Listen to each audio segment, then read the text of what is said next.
UPSC को क्या चाहिए? सबसे पहले हमें ये जानने की जरूरत है यूपीएससी को क्या चाहिए, क्योंकि एग्जाम हॉल में 3 ही चीजें जाती है, आप, आपका दिमाग और आपका पेन। वो बहानों की चादर ओढ़ना बंद करें और प्रीलिम्स निकालें, कैसे भी करके प्रीलिम्स निकालें। जैसे विकास सर क्लास में कहते थे, कोई भी टॉपिक को ऐसे पढ़ो कि उसको बंजर कर दो।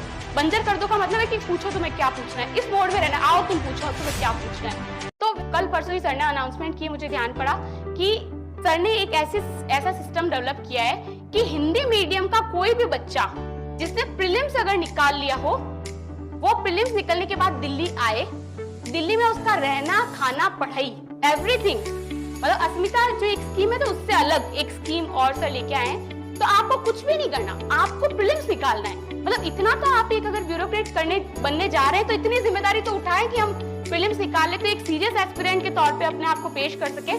तो प्रीलिम्स निकालो, दिल्ली आओ। फिर मैं जैसे ये कहती हूँ मेंस मेंटरशिप, मुझे कोई पूछता है मेंस मेंटरशिप का क्या रोल है, तो मैं ये कहती हूँ मेंस मेंटरशिप का रोल ये है कि एस्पिरेंट का प्रीलिम्स निकले, मेंस निकलेगा या नहीं निकलेगा, ये एस्पिरेंट का हेडेक, ये मेंस मेंटरशिप वालों का हेडेक है।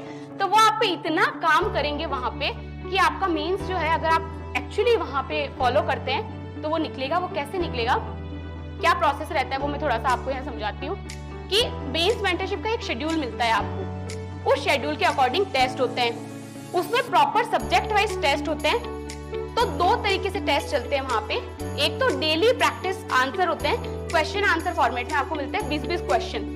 तो वो 20-20 क्वेश्चन मिलेंगे, तो लगभग आप जब पूरा मींस कंप्लीट होने का आएगा तो 900,000 क्वेश्चन जो है आपको क्वेश्चन आंसर फॉर्मेट में वहां मिलेंगे। तो वो हो गया। उसके बाद में दूसरा आपकी टेस्ट सीरीज चलेगी। तो टेस्ट सीरीज में एक तो पहले 3-3 घंटे वाली चलेगी इनिशियली, कि 3-3 घंटे सब्जेक्ट वाइज टेस्ट लिखने हैं, फिर फुल टेस्ट होंगे, फिर पेपर वाइज टेस्ट होंगे, और एग्जाम से ठीक 15-20 दिन पहले आपके बकायदा जैसे मेंस होना है फाइनल मेंस, वैसे आपको पूरा मॉक मेंस होगा। ऐसे का पेपर हुआ, फिर सुबह शाम पेपर 1 दिया, पेपर 2 दिया। ये प्रोसेस इतना जटिल होता है ना कि आपके हाथ सूज जाते हैं अगर आपने पहले आंसर राइटिंग नहीं की होती है तो मॉक मेंस में अगर आप ये सब चीजें फेस कर लेंगे। मुझे याद है कि मैंने आंसर राइटिंग नहीं की थी ज्यादा, तो मैं जब मेंस देख के आती थी फाइनल मेंस, तो मेरा हाथ पूरा सूज जाता था। वो इस स्थिति में भी नहीं होता था कि अगले दिन का पेपर लिखा जाएगा क्या। तो मैंने सारे मेंस गोलियां खा के लिखे हैं कि कैसे भी करके ये 10 दिन निकले तो मेंस लिखा जाए। तो ये गलतियां ना करें, पहले से आंसर राइटिंग की इतनी प्रैक्टिस करें कि आपका हाथ यूजुअल हो जाए। वहां आपको ना इतना टाइम नहीं मिलता है कि हम जो यहाँ पे करते हैं फाउंडेशन में, कि क्या बॉडी हो, क्या कंक्लूजन हो, क्या इंट्रोडक्शन हो, तो वहां पे इतना टाइम नहीं होता है। वहां पे आप क्वेश्चन पढ़ते हो और लिखना शुरू करते हो। तो जो आपके पेन की पहले से आदत है, आपको पता है एक बार बचपन में हम साइकिल चलाना सीखते हैं तो उसको दोबारा सीखने की जरूरत नहीं पड़ती है। क्यों? क्योंकि हमारे ब्रेन में कहीं ना कहीं वो सिस्टम की सेटिंग हो गई है।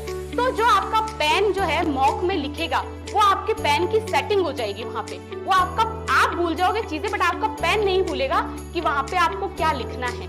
क्योंकि एग्जाम हॉल में 3 ही चीजें जाती है, आप, आपका दिमाग और आपका पेन। तो मैं अक्सर मेरे साथ वाले लोगों को कहती हूँ कि ये जितनी परिस्थितियां हमें यहाँ डिस्ट्रैक्ट कर रही हैं, ये जितने लोग हमें यहाँ डिस्ट्रैक्ट कर रहे हैं, वो सारे लोग जो ऐसी परिस्थितियां बनाते हैं कि हमारा सिलेक्शन ना हो, या वो सारी परिस्थितियां जो ऐसी प्रतिकूल होती है कि हमारा मेंस ना हो, ये सब बाहर रह जाता है। वो सारे बहाने जिनसे हम अपने आप को शील्ड करते हैं कि मेरा तो इस वजह से नहीं हुआ, वो बहानों की चादर ओढ़ना बंद करें। मैंने शुरुआत के दोनों प्रीलिम्स में यही किया, मैं वो कारण ढूंढती थी कि मेरा क्यों नहीं होगा। अच्छा, इस बार तो मैंने ये नहीं पढ़ा इसलिए मेरा नहीं हो सकता। तो एग्जाम से पहले गिव अप करने की जो टेंडेंसी होती है उसको छोड़ें। तीसरे प्रीलिम्स में मुझे लगता है एक बहुत बड़ा रीजन ये रहा कि मैं साइकोलॉजिकली इस डायरेक्शन में थी कि ये प्रीलिम्स कैसे भी करके निकालना ही है।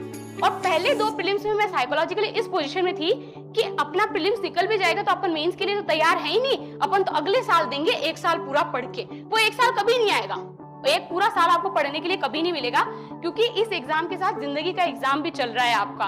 तो कब आपकी पर्सनल लाइफ में, कब आपकी सोशल लाइफ में कुछ ऐसे इवेंट्स हो जाए जो नॉन मॉडिफाइबल हो, जिन पे आपका कोई कंट्रोल ना हो, इसलिए जब जो मौका मिले पढ़ने का उसको वहां पे पढ़ें और प्रीलिम्स निकालें, कैसे भी करके प्रीलिम्स निकालें और मेंस मेंटरशिप का हिस्सा बने। उसके बाद वो मेंटर्स का हेडेक है, वो आपकी कैपेसिटीज को पहचानेंगे, वो आपकी स्ट्रेंथ को पहचानेंगे, कहाँ पे काम किया जाना चाहिए। जैसे मेरे साथ कई एरियाज पे वर्क किया गया, ऐसे पे मेरे साथ वर्क किया गया, क्योंकि ऐसे में मेरे साथ कंटेंट का इशू नहीं था, मेरे साथ इशू था स्ट्रक्चरिंग का। मैं ना जो होता है पीछे पेपर वर्क करना, कि पहले हम आउटलाइन बनाएंगे कि कैसे ऐसे को लिखा जाना चाहिए, क्या इंट्रोडक्शन होगा, फिर मेन पॉइंट्स क्या होंगे, क्या कंक्लूजन होगा, तो मैं वो नहीं करती थी क्योंकि वो करने में मेंटल वर्क करना पड़ता है, तो जोर आता है, तो मैं वो नहीं करती थी। तो उसके लिए मेरे साथ ये किया गया कि मुझे जब भी मैं ऐसे चेक कराने जाती थी, सर बोलते थे मैं ऐसे तो तुम्हारा बाद में पढ़ूंगा, पहले ये बताओ स्ट्रक्चरिंग कैसे की।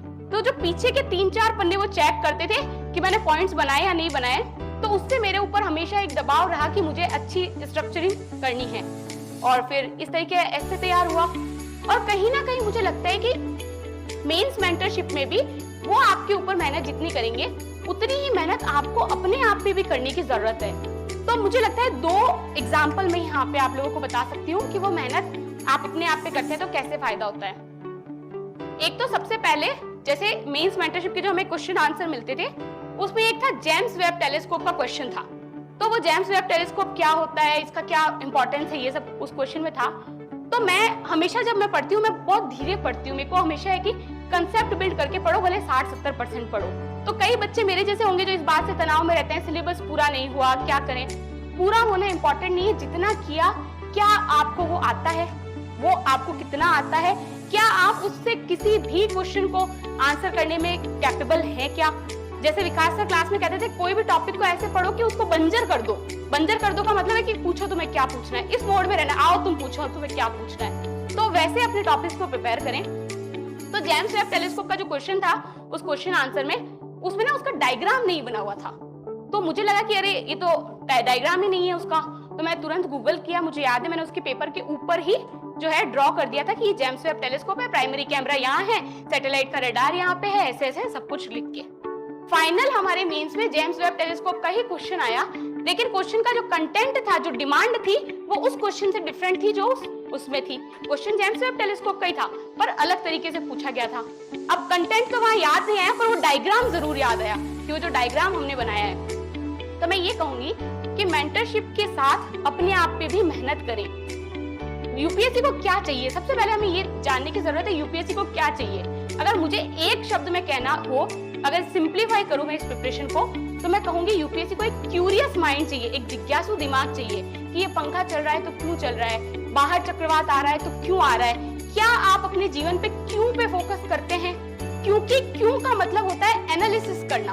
एनालिसिस का मतलब होता है जितनी भी घटनाएं हो रही है, क्या आप उसका पॉजिटिव और नेगेटिव ये देखने को तैयार हो, क्या आप अपना दिमाग चलाने, क्योंकि अल्टीमेटली आपको ब्यूरोक्रेसी में जाके भी यही करना है। आपके पास 2 पक्ष होंगे, उसका आपको एनालिसिस करना है, कौन सा बेटर है, कौन सा नहीं बेटर है, और उनके बेसिस पे क्या डिसीजन लिया जाए। तो अपने आप में एनालिसिस की कैपेबिलिटी डेवलप करें, और वो एनालिसिस की कैपेबिलिटी कैसे डेवलप होगी, धीरे धीरे डेवलप होगी।